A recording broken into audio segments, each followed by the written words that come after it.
পুতুল খেলবি? এগুলো কি? পুতুল চিনিস না? এই পুতুলগুলো কোথায় কিনতে পাওয়া যায়? জানি না। আমায় একটা পুতুল দিবি? নিয়ে যাব।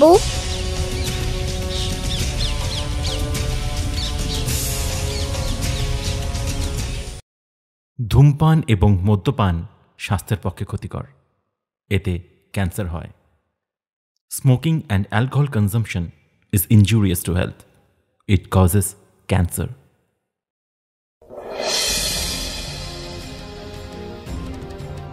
পুজোর ছুটিতে বেড়াতে যাবে শুনে ক্লাস 3-তে পড়া মেয়ে সারার খুশি উপচে পড়ছে, কিন্তু বেড়াতে গিয়ে তার মনটা ভীষণ খারাপ হয়ে যায়। তবু কাউকে কিচ্ছু বুঝতে দেয়নি। না, এইভাবে নয়, একদম শুরু থেকে একটু গুছিয়ে গল্পটা বলার চেষ্টা করছি। নমস্কার, হুইসপারিং টেলসে আপনাদের স্বাগত জানাচ্ছি। আমি তাজ। পুজোর ছুটি তো শেষ, সবাই যে যার কর্মজীবনে নিজেদের মতো ব্যস্ত হয়ে পড়েছে। তবুও চলুন না একটু ফিরে যায় আমাদের ছোটবেলার সেই দুর্গাপূজার দিনে, যেখানে পুজো আসার আগের মুহূর্ত মানেই প্যান্ডেল সাজানোর গন্ধ, নতুন জামার উচ্ছ্বাস, আর ষষ্ঠী থেকে নবমী পর্যন্ত পাড়ায় পাড়ায় হইচড়, বন্ধুদের সঙ্গে ঘুরে বেড়ানো, খাওয়া দাওয়া, সারা রাত গল্পের আসর। উফ, কি দিন ছিল না সেগুলো। কিন্তু দশমী এলেই যেন হঠাৎ সব থেমে গিয়ে ঢাকের তালে বিদায়ের সুরে মনটা খারাপ হয়ে যেত। পুজো শেষ, আবারও শুরু হতো দীর্ঘ 1 বছরের অপেক্ষা। হয়তো কারো মনে রয়ে যেত অপূর্ণ ইচ্ছের আক্ষেপ, কারো মনে হারানোর হালকা হাওয়া। আমাদের আজকের গল্পের লেখক শ্রদ্ধেয় বিকাশ দে কি এরকমই কিছু আক্ষেপের কথা বলতে চাইছেন? চলুন না শুনিনি শ্রদ্ধেয় বিকাশ দে রচিত আক্ষেপ। মাসখানেক আগের কথা। কি গো, পুজোয় কোথাও যাবে? শ্রুতির কথাই অনেক বললেন, পুজোর দেরি আছে। পুজোতে সবাই বেড়াতে যায়। অনেকটা আপন মনে শ্রুতি বিড়বিড় করতে লাগলেন। তারপর বললেন, চলো না এবার কলকাতায়। দিদি বেহালায় ফ্ল্যাট কিনেছে, সেই 3 বছর ধরে বলছে, কিন্তু এখন পর্যন্ত যাওয়াই হচ্ছে না। দেখা যাক। অনিকের সংক্ষিপ্ত উত্তর। আসলে অনেকেরও মাঝে মধ্যে ইচ্ছে হয় কংক্রিটের জঙ্গল থেকে কয়েকদিনের জন্য হলেও বেরিয়ে পড়তে, কিন্তু সব সময় সম্ভব হয় না, নানা ঝামেলায়। তাছাড়া প্রমোশন পেয়ে ধুবড়ি LIC অফিসে ট্রান্সফার হয়ে এসে কাজের চাপ কয়েক গুণ বেড়ে গেছে। পুজোর ছুটিতে সারার 2-3 জন বন্ধু চলে যাবে বাইরে, কেউ দূরে, কেউ বা কাছে কোথাও। তবুও পাশের ফ্ল্যাটের বুবাই থাকলে অন্তাক্ষরী খেলে কিছুটা সময় কাটানো যায়। কিন্তু এবার ওরাও চলে যাবে।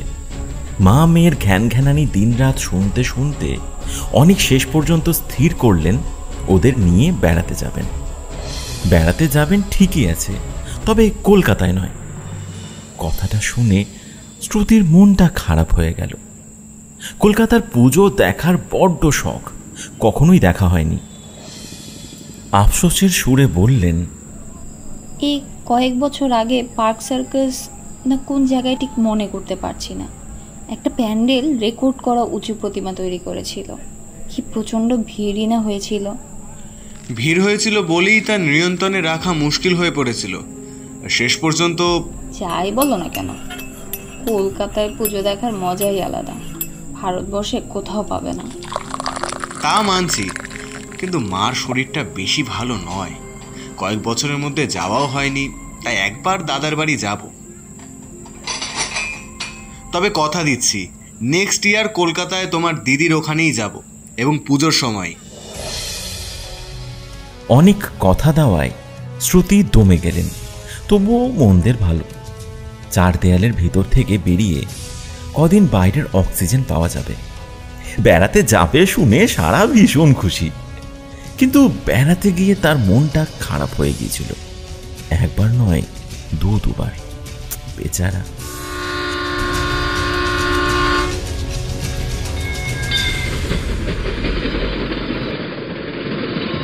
অনিকের দাদা অমিত আসামেরই করিমগঞ্জে থাকেন। ধুবড়ি থেকে ওরা গুয়াহাটি এলেন ট্রেনে। গুয়াহাটিতে মা কামাখ্যা দেবীকে দর্শন করে ট্রেনে করিমগঞ্জে সপ্তমীর দিন পৌঁছে গেলেন সন্ধ্যার কিছু পরে। জেঠতুতো ভাই বোনদের পেয়ে সারা প্রথমে একটু জড়তায় ছিল, কিছুক্ষণেই ফ্রি হয়ে গেল। মা বাচ্চাদের সহজাত স্বভাব। অমিতের এক ছেলে 2 মেয়ে। দর্শন ক্লাস 6-এ পড়ে। সে সারার 2.5 বছরের বড়। বড় মেয়ে দিশা প্রায় সারারই সমবয়সী। সেও এবার ক্লাস 3-তে।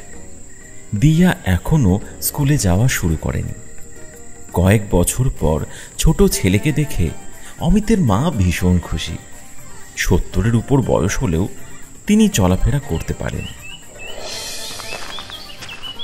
পরদিন সকালে সারাকে নিয়ে দিশা বাড়ির চারপাশে ঘুরঘুর করতে শুরু করে দিল। ধুবড়িতে অনিক ওর নিজের ফ্ল্যাটে থাকে। এত বিশাল বাড়ি সারা আগে কখনোই দেখেনি। এটা অমিত অনিকদের ঠাকুরদার আমলে। পাকা বাড়ি, চাল টিনের, বেশ কয়েকটা ঘর, সামনে মস্ত বড় উঠান, দুধারে ফুলের বাগান। সেখানে নানা রঙের ফুল ফুটেছে। লাল, নীল, সাদা, বেগুনি ফুলগুলো দেখে সারা তো ভীষণ অবাক। লোভ সামলাতে না পেরে সে গাছ থেকে টুক করে একটা নীল রঙের ফুল তুলে নিল। বাড়ির পেছনের দিকটায় অনেকটা জায়গা জুড়ে গাছগাছালি, আম, কাঁঠাল, জাম, লিচু গাছ। একটা পেয়ারা গাছে বসে পাখিরা কিচিরমিচির করছে। হলদে রঙের একটা পাখি কিছুক্ষণ ধরে ওড়াউড়ি করছে। হয়তো মন মতো বসার জায়গা খুঁজছে অথবা সঙ্গী খুঁজছে। কাছেই সবজি বাগান। একসময় দেবলীনা সেখানে যাবেন ধনেপাতা ও কাঁচা লঙ্কা আনবেন। দিশা বায়না ধরল, মা, ও মা, মা, আমি যাবো। সারা বলল, আমিও যাব। দেবলীনা বললেন, দিশা, তোরা 2 বোন যা, আমি এক্ষুনি আসছি। সারাকে হাত ধরে নিয়ে যাস, দেখিস যেন পড়ে না যায়। সবজি বাগানে কিছুটা দূরে মানুষের মতন কি একটা দেখে সারার কৌতূহল হলো। জিজ্ঞেস করলেন, আন্টি, ওটা কি রকম মানুষ? দেবলীনা বললেন, মানুষ নয়, ওটাকে কাকতাড়ুয়া বলে। ওখানে দাঁড়িয়ে কি করছে? কিছু না, কাকতাড়ুয়া বাগানে থাকলে কাক পাখিরা ভয় পেয়ে কিচ্ছু আসে না। আমার ভয় লাগছে, যদি এসে আমাকে ধরে ফেলে। দেখ পাগলি, আমি আছি না। রাতে পুজোর প্যান্ডেল থেকে ঘুরে এসে দেবলীনা বেশ রাত অবধি কয়েক রকমের পিঠে বানালেন। সঙ্গে ছিলেন শাশুড়ি। শ্রুতি বানালেন নিরামিষ পিৎজা। দর্শন, দিশা ও সারা গরম গরম কয়েকটা পিঠে খেয়ে ফেলল। মহানবমী। সারা ঘুম থেকে ওঠার আগেই দর্শন ও দিশাকে দেবলীনা স্নান করিয়ে দিলেন। ঘুম থেকে উঠে তা জানতে পেরে সারা রাগ করে শ্রুতিকে বললেন, মাম্মি, আমাকে ঘুম থেকে ওঠালে না কেন? শ্রুতি বললেন, এত তাড়াতাড়ি উঠে স্নান করলে তোমার সর্দি কাশি হয়ে যাবে, টনসিলেরও ব্যথা করবে, পরে অ্যান্টিবায়োটিক লাগবে। এক সময় দেবলীনা শ্রুতির উদ্দেশ্যে বললেন, অঞ্জলি 11টায়। রামকৃষ্ণ মিশনের পুজোয় মন্ত্র বেশি ভিড় হয়। ভাবছি পাড়াতেই অঞ্জলি দেব। তুমি রেডি হতে শুরু করো। কাল তো অঞ্জলি দিয়েছি, আজ দেব না, হনুমানজির মন্দিরে যাব। আচ্ছা দিদি ভাই, শোনো না, তোমাদের এখানে দশমীর দিন সিঁদুর খেলা হয়? কেন হবে না? টিভি, সোশ্যাল মিডিয়াতে সৌজন্য কালচার শুধু মেট্রো শহরেই আটকে থাকেনি, গ্রামগঞ্জের আনাচে কানাচেও বন্যার জলের মতো ঢুকে পড়েছে। সাজ পোশাকেও আর লাইফস্টাইলেও এখানেও জমিয়ে সিঁদুর খেলা হয়। কাল তাহলে সিঁদুর খেলতে যাব। নিশ্চয়ই। বেলা কিছুটা বাড়ার পর দর্শন, দিশা ও সারা পিছনের বাগানের কাছে ঘুরঘুর করছে। হঠাৎ সারা প্রায় চেঁচিয়ে উঠল, দেখ দিশা, পাখিটা কি বড়! কোথায়? ওই যে, একবার উপরে উঠছে, একবার নামছে। না তো। তোর এখনো দেখতে পাসনি? দিশা পাখিটা খুঁজছে, কোনো উত্তর দিচ্ছে না। দর্শন এতক্ষণ ধরে ওদের কথা শুনে বুঝতে পেরে সারার গাল টিপে দিয়ে বলল, আরে বুদ্ধু, ওটা পাখি না, ওটা ঘুড়ি। সারা কিছুই বুঝতে পারল না। পুজো এবার বেশ দেরিতে হওয়ায় আকাশে মাঝে মধ্যে 2-4টে ঘুড়ি দেখা যায়। রাতে গাড়ি করে মাকে নিয়ে অমিতরা সবাই পুজো দেখতে বেরিয়ে পড়ল। মা বেশিক্ষণ বাইরে থাকতে চাননি বলে বেশি দেরি না করে ওরা বাড়ি ফিরে এলো। পরদিন দশমী। শ্রুতিকে নিয়ে দেবলীলা চলে গেলেন পাড়ার পুজো প্যান্ডেলে। একটু দেরি করে ফেলেছেন। অনেকেই আগে ভাগে এসে প্রতিমাতে দেবী দর্শনের মুখে মিষ্টি দিতে গিয়ে অতিশস্য দেখিয়েছেন তার বাড়তি পুণ্য লাভের আশায়। তারপর শুরু হয়ে গেল বউদের মধ্যে সিঁদুর খেলা। বেশ কিছু সময় ধরে চলল। অনেকটা ধামাইল নাচের ঢঙে সবাই নাচলেন। শ্রুতি একটু সরে গিয়ে পাঞ্জাবি লোকনৃত্য ভাংড়ার কায়দায় নেচে সবাইকে ছাপিয়ে গেলেন। বলা বাহুল্য, দৃশ্যগুলি মোবাইলে বন্দী হয়ে থাকলো শেয়ার পোস্টের অপেক্ষায়। পুজোর এই কদিন সবাই নিরামিষ খেয়েছে। সকাল হতেই অমিত বেরিয়ে একটা লোককে নিয়ে এলেন। পুকুর থেকে বিরাট সাইজের 2টো কাতলা মাছ ধরা হলো। জ্যান্ত মাছ দেখে বাচ্চারা ভীষণ মজা পাচ্ছে। সারা রীতিমতো অবাক। অমিত বাজার থেকে মাংস, দই, মিষ্টি সবই এনেছেন। 2 জা মিলে রাঁধলেন। বিন্নির চালের ভাত অনেকের ভীষণ প্রিয়, এটা দেবলীনা জানতেন। হয়তো অনেক দিন তার এটা খাওয়া হয়নি ভেবে দেবলীনা বিন্নির চালের ভাত রাঁধলেন। এতে শ্রুতি ভীষণ খুশি। দুপুরের খাওয়াটা সবাই তাড়াতাড়ি সেরে ফেলল। দিনটা বেশ ছোট হয়ে গেছে। সন্ধ্যের একটু আগেই সবাইকে নিয়ে অমিত বেরিয়ে পড়লেন বিসর্জন ঘাটের উদ্দেশ্যে। ওই শুধু মা যেতে চাইলেন না। বেরোনোর আগে অনেক জিজ্ঞেস করলেন, দাদা, তোমাদের এখানে আজই সব প্রতিমা বিসর্জন হয়ে যাবে? কি বলছিস? আরে বিসর্জন 3-4 দিন চলতেই থাকে। ওই যে বলে না, দেবী আসবেন পঞ্জিকা মতে আর যাবেন মস্তান মতে। সব জায়গায় একই চিত্র। বিসর্জনের উদ্দেশ্যে একটা একটা করে প্রতিমা আসছে, সাথে ডিজের কান ফাটানো গান। করিমগঞ্জের বিসর্জন ঘাট কুঁদশিয়ারা নদীর পাড়ে, ওপারে বাংলাদেশ। এপার থেকে অস্পষ্টভাবে হলেও ওপারের লোকজনদের দেখা যায়। অমিতের গানের গলা এই বয়সেও বেশ ভালো। একসময় অনেক জায়গায় গিয়ে ফাংশনে গান গেয়েছেন। নদী দেখলেই তার মনে পড়ে যায় কিশোর কুমারের সেই জনপ্রিয় গানটা। এখানে একটা কথা বলা যায়, কুঁদশিয়ার নদী নীরবে বাংলাদেশের অভিমুখে চলে গেছে। সেখানে মেঘনা নদীর সাথে মিশে বঙ্গোপসাগরে মিশে গেছে।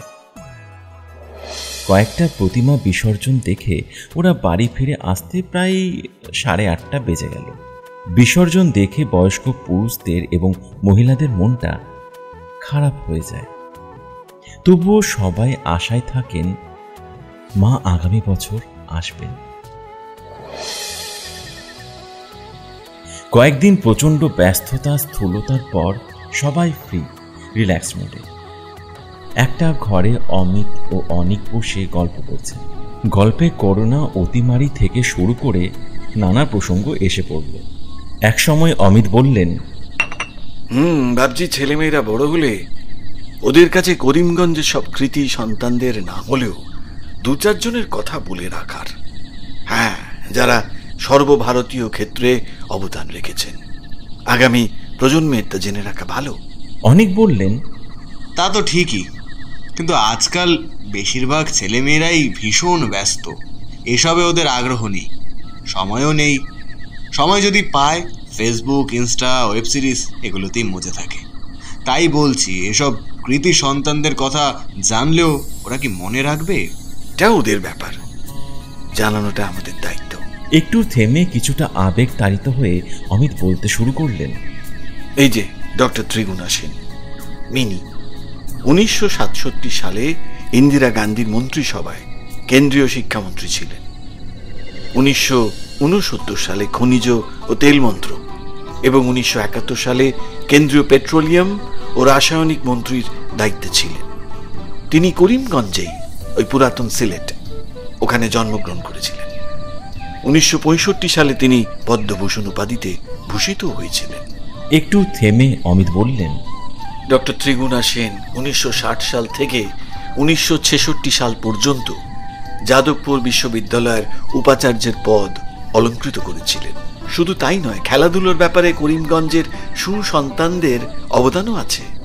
খেলা প্রসঙ্গ এসে যাওয়াতে অনেক একটু নড়ে চড়ে বসলেন। অমিত বললেন, করিমগঞ্জের আরেক গর্ব ফুটবলার দেবাশিস রায়। এখানের মাঠেই তিনি বেড়ে উঠেছেন। 70-80 দশকে কলকাতার ময়দানে মোহনবাগান, ইস্ট বেঙ্গল, মোহামেডান স্পোর্টিং, হ্যাঁ, এইসব ক্লাবের হয়ে দাপটের সাথে খেলেছেন। 1984 সালে কলকাতা ফুটবল লিগে ইস্ট বেঙ্গলের হয়ে 22টি গোল করে সর্বোচ্চ গোলদাতার সম্মান লাভ করেন। জাতীয় ফুটবলে বাংলা দলের অধিনায়কের দায়িত্ব একবার পালন করেছেন। বাহ বাহ, দুর্দান্ত স্ট্রাইকার ছিলেন। বিদেশে কোনো প্রতিযোগিতায় খেলার সুযোগ পাননি? ভারতীয় ফুটবল দলের হয়ে 1976 ব্যাংককে এবং 77 সালে কাবুলে অনুষ্ঠিত জুনিয়র ফুটবল প্রতিযোগিতায় অংশগ্রহণ করেন। এত কিছু আমিই জানতাম না। মনে হয় আজকালকার প্রজন্মের অনেকেই জানে না। এরকম প্রতিভার আরো 2-4 জনের কৃতিত্ব শুনতে ইচ্ছা জাগে। সময় সুযোগ পেলে অন্যদিন বলবো রে। শেয়ার করতে কার না ভালো লাগে বল? কয়েক বছর পর দু ভাই বোন যখন এরকম গল্প করছেন, সে সময় অন্য ঘরে দেবলীনা, শ্রুতি ও বাচ্চারা সবাই। দেবলীনা সারার উদ্দেশ্যে বললেন, একটা কবিতা শোনাও তো সারা। মেয়ের উদ্দেশ্যে শ্রুতি বললেন, একটা রাইমস বলো। Jack and Jill went up the hill to fetch a pail of water. সারা জ্যাক এন্ড জিল শোনালো। দিশাকে কেউ কিছু বলার আগে সে বলল, এবার এবার এবার আমি এবার আমি কথাটা বলেই শুরু করে দিল। হিমের পরশ লেগেছে হাওয়ার পরে, সকাল বেলায় ঘাসের আগায় শিশিরের রেখা ধরে। দেবলীনা শ্রুতিকে বললেন, তোমরা কি কালই চলে যাবে? হ্যাঁ, কালই যেতে হবে। পার্লারটা বেশ কয়েকদিন ধরে বন্ধ। পুজোর সিজন, কাস্টমাররা ফিরে যাচ্ছে। দর্শনের বাবার অফিস বন্ধ। পরশুদিন বিপদনাশিনীর পুজো দেব। তাই বলছি, আরো 2-3 দিন থেকে গেলে হয় না? আবার এসে থাকবো। সারার যোগ ব্যায়ামের স্কুলও খুলে যাবে। দেবলীনা বুঝতে পারলেন ওদের আটকানো যাবে না। কালই চলে যেতে হবে শুনে সারা মন মরা হয়ে গেল। আবার 4 দেয়ালের ভেতর মার শাসন, হোমওয়ার্ক, নিঃসঙ্গতা, আরও কত কিছু। কিছুক্ষণ পর 2 যা রান্নাঘরে চলে গেলেন। দর্শন, দিশা ও সারা ক্যারাম খেলতে বসে পড়ল। কলা গাছ দিয়া মাঝে মধ্যে এসে নিট থেকে ক্যারামের গুটি সরিয়ে দিচ্ছে। বিরক্ত হয়ে দিশা চেঁচিয়ে বলল, মা, ও মা, দিয়াকে নিয়ে যাও, খেলতে দিচ্ছে না। মা, ও মা। খেলতে খেলতে দর্শন হঠাৎ অলক্ষ্যে লাল গুটিটা সরিয়ে নিয়ে নিজের কাছে রেখে দিল। একটু পরেই তা বুঝতে পেরে রেগে গিয়ে দিশা বলল, খেলায় তোকে রাখবো না। দর্শন বলল, যা, আমিও খেলতে দিব না। বলেই সে বোর্ডের গুটিগুলো এলোমেলো করে দিল। ব্যাস, খেলা বন্ধ হয়ে গেল। ক্যারাম খেলতে সারার ভীষণ মজা লাগছিল। সে বলল, ধুবড়ি গিয়ে এবার দাদিকে বলবো একটা ক্যারাম বোর্ড কিনে দেওয়ার জন্য। ভেঙচি কাটার সুরে দর্শন বলল, কিন্তু খেলবে কার সঙ্গে? প্রশ্নটা শুনে ভ্যাবাচাকা খেয়ে সারার মনটা খারাপ হয়ে গেল প্রথমবার। ভাবছে, ইস, তার যদি নিজের একটা ভাই বা বোন থাকতো। পুতুল খেলবি?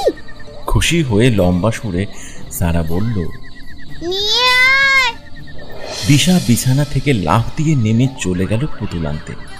কিছুক্ষণের মধ্যেই এক গাদা কাপড় দিয়ে তৈরি করা পুতুল 2 হাতে ধরে বুকে চাপা দিয়ে এসে বিছানায় রাখল। বিছানায় রাখা পুতুলগুলোর দিকে সবিস্ময়ে তাকিয়ে সারা জিজ্ঞেস করল, এগুলো কি? পুতুল চিনিস না? কাছেই দর্শন। সে সারার দিকে তাকিয়ে বলল, তুই কিচ্ছু চিনিস না, বোকা কোথাকার। সারা ভাবছে, কই তার বারবি ডলগুলো তো এরকম সুন্দর নয়। রঙিন কাপড় দিয়ে জামাই বউ বানিয়ে লাল নীল কালো বেগুনি সুতো দিয়ে বাঁধানো পুতুল, পুতুলগুলোর চোখ মুখ কলম দিয়ে আঁকা। পুতুলগুলো দেখে সারা ভীষণ মজা পাচ্ছে, অবাক হয়ে বারবার উল্টে পাল্টে দেখছে। সারা দিশাকে জিজ্ঞেস করল, এই পুতুলগুলো কোথায় কিনতে পাওয়া যায়? জানি না, তোকে কে কিনে দিয়েছে? কেউ কিনে দেয়নি, বানিয়ে দিয়েছে। কে? ঠাম্মা। এমন সময় শ্রুতি ব্যস্ত হয়ে এদিক দিয়ে যাচ্ছেন। সারা আবদারের সুরে বলল, মাম্মি, এরকম পুতুল বানিয়ে দেবে? এসব বানাতে পারি না। একটু ইতস্তত হয়ে সারা দিশাকে বলল, আমায় একটা পুতুল দিবি, নিয়ে যাব। দিশা সআনন্দে বলল, নিয়ে নে। একটা পুতুল বিছানা থেকে সারা টুক করে হাতে তুলে নিয়ে হাতের মুঠোই রেখে দিল। তারপর কয়েক মুহূর্ত কি যেন ভেবে দিশাকে বলল, তোর কমে যাবে না তো? দেখ কি বলছিস, ঠাম্মা আরো বানিয়ে দেবে। কথাটা শুনে সারার মনটা দ্বিতীয়বারের জন্য ভীষণ খারাপ হয়ে গেল। সে ভাবল, ইস, ঠাম্মি যদি ওদের সাথে থাকতেন কয়েক মাসের জন্য হলো।